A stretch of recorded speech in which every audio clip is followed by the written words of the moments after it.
A pleasant day, sir. Today we're going to present our annotated bibliography entitled Investigating the Applicability of a Diagnostic Classification Model in a Thai EFL Classroom Writing Assessment, GDINA Model Study. So to begin with, this annotated bibliography reviews key research on diagnostic classification modeling, or also known as the DCM, and its use in second language assessment, with a special focus on writing and the GDINA model, and it brings together foundational theories of diagnosis and validity, methodological guidance for Q-matrix construction, model comparison, rater effects, and practical classroom applications, and studies involving EFL writing, particularly in Asian context, demonstrates how cognitive diagnostic models can identify learners' specific strengths and weaknesses. Together, these works highlight both the potential and the challenges of implementing diagnostic assessment in the real educational setting, offering a strong theoretical and methodological basis for examining the use of GDINA model in a Thai EFL writing classroom. So without further ado, let's start with the citation with annotation. So the first one is the Alderson, Brunfout, and Harding, 2015. So this article compares how different professions such as doctors, mechanics, and teachers diagnose problems to help shape a clear theory of diagnosis and language assessment. It shows that language learning is harder to diagnose because it lacks a clear ideal model of what a perfect language ability looks like. So the author proposes broad principles for good diagnostic assessment, such as having clear procedures and meaningful follow-up. And also its usefulness is that it helps explain what diagnosis should mean in language classrooms and why it is challenging. So the next one is the Science Min 2025. So the study shows that statistical tools like exploratory factor analysis, or also known as the EFA, can improve Q matrices instead of relying only on the expert judgment. A Q matrix links tests to items to skills, so combining expert knowledge with EFA produced more accurate CDM results for reading comprehension. And also its usefulness is that it offers a practical, evidence-based way to build a stronger Q matrices for diagnostic models such as the GDINA. So in this juncture, we're now going to tackle the chapter 2020. So this chapter summarizes how validity, the justification for test interpretations, has evolved over time. It explains the interpretations, use argument, or also known as the IUA, and argues that the test performance is shaped by both individual abilities and social context. And usefulness is that it provides theoretical grounding for validating diagnostic writing assessments. And the next one is the Chui and Douglas 2013. So the authors propose a simple non-parametric method that diagnoses skills by comparing a learner's responses to ideal answer patterns. So it works well even with small samples, but depends heavily on the correct Q matrix rather. And its usefulness is that it shows an accessible alternative to complex CDMs when classroom sample sizes are small. And the next one is the De La Torre 2011. So this paper introduces the GDINA framework, which lets each test item combine skills differently. It is very flexible and can mimic many other CDMs. It also provides tools for checking which model fits each item best. And also in addition, its usefulness is that a foundational source explaining how the GDINA works and why it is useful for detailed diagnostic assessment. So the next one is the Ifatpana, Baghay, and Buri 2019. So its annotation is that using ACDM, the study diagnosed Iranian EFL learners' writing skills. It found that vocabulary and content development were the hardest areas, and CDMs provided much more specific feedback than traditional scoring. And also, its usefulness is that it demonstrates how CDMs can uncover specific writing weaknesses. So the next one is the He, Jiang, and Min 2021. So using China's English standards, the authors build a diagnostic checklist measuring grammar, textualized organization, functional use, and social linguistic appropriateness. And CDMs reveal that detailed strength and weaknesses across proficiency levels. And its usefulness also is that it shows how standardized descriptors can support diagnostic writing assessment. And the next one is the Im and Yin 2009. And the study used the role space method to diagnose skills in statistical reasoning.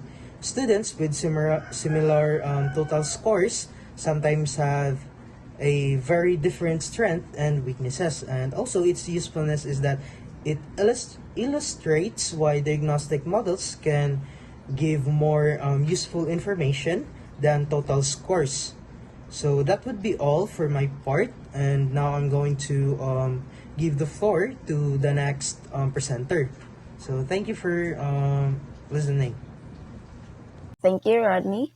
To continue, I'll now discuss the rest of the studies included in our annotated bibliography.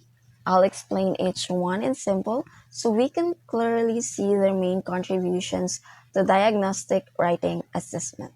So first, we have Kim 2010. This study validated something called the EDD checklist, which is basically a tool used to check students' writing in a very detailed way.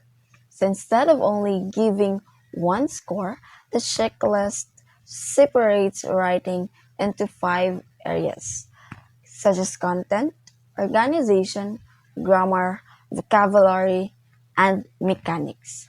What Kim's what makes Kim's work important is that it proves this checklist is reliable, meaning if teachers use it, they can trust that it accurately identifies what students are doing well and what they need to improve. So overall, Kim gives us a strong tool for diagnosing writing skills at a more specific level. Next is Lee 2003.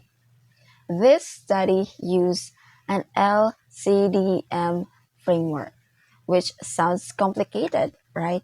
But the idea is simple. Writing is not just one skill.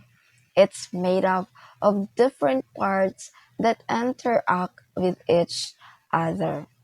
What Lee found is that language use, meaning grammar accuracy, clarity, and fluency, is the strongest factor that affects writing performance. Another important finding is that writing skills like content, source use, and language use are interdependent. They support each other rather than working separately.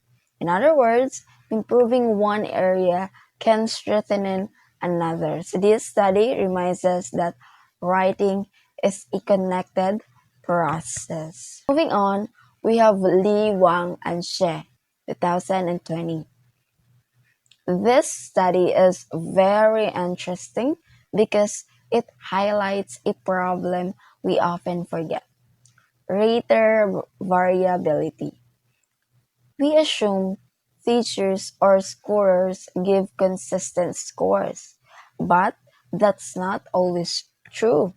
The researchers tested a new kind of CDM that adjusts for differences in rater behavior. Their findings show that ignoring rater effects can lead to unfair or inaccurate results. But with their improved models, writing assessment becomes more fair and more accurate. So the message here is simple: better models, fair scoring to better feedback for students. Next, we have Maris 19 and 99. This study looks at the core problem of many traditional tests. They assume students use only one hidden ability when answering. That's why Maris argues that this is too simple and doesn't reflect real thinking. And with that, he proposed a new model where students can belong to multiple latent classes, meaning they can use several mental strategies at once. This gives us a more realistic picture of how students think, solve problems, and write. So overall, Maurice pushes us to rethink how we view students' ability, not as one dimension, but as a combination of different thinking skills. Now let's move to Paulsen and Valdivia, 2022. So their study answers a very practical questions. Can CDM still work even if the classroom is small? They tested different models such as DNINA and PCD and even a neutral network to check which ones remain reliable with small sample sizes. They found that some models still perform accurately as long as the test items are high quality. So their study reminds teachers that diagnostic models can still work in real classrooms, not just in large experimental studies. Just make sure to test items are well designed. Next is Ordana 2022. So their study looked at a computer-assisted diagnostic assessment in EFL writing. What's interesting here is that the impact on the winning process itself, because students improve a lot in a lower level skills, grammar, and vocabulary. Higher level skills such as organization and content showed less improvement, but the students became more engaged and motivated through the writing task. So aside from assessment accuracy, the study shows how diagnostic feedback can actually improve students' learning experience. Sen and Cohen 2021 examined the technical side of things. So what affects the accuracy of diagnostic models? The results are straightforward. Better sample sizes equals better accuracy. Longer tests equals clearer classifications. Too many attributes equals harder to classify. And among all models, DINA and DINO perform the most consistently because their work gives us guidelines on how to design effective diagnostic assessment. This is Shah Savar 2019. This study directly applied CDMS to writing and found that student skills can be separated into content, organization, and language use. Interestingly, use came out as the easiest attribute to master, because the real strength of this study is the feedback it provides. Clear identification of strengths and weaknesses, and that's exactly what teachers need to guide instruction more effectively. She and colleagues 2021 created a very practical article. It teaches educators how to use the GDINA model in our step by step. They show how to evaluate key matrices, check model fit, and interpret results. So this study is like a how-to manual for teachers and researchers who want to actually apply CDMs, not just read about them. And lastly, Shi et al. 2024. This study used polytomous CDMs to evaluate Chinese EFL learners' writing instead of treating writing as right or wrong. They measured levels of mastery, like partial mastery, full mastery, or non mastery. They found that the GDINA models works best and it offers more detailed and meaningful feedback than typical scoring system. In short, more levels, more nuance, more accurate feedback.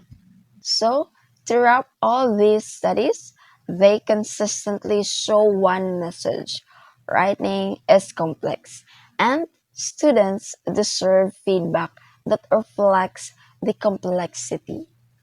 Diagnostic models, whether GDINA, ACDM, LCDM, DINA, or SGDINA, helps us to see what students knew, what they didn't know yet, and what specific skills they need to develop.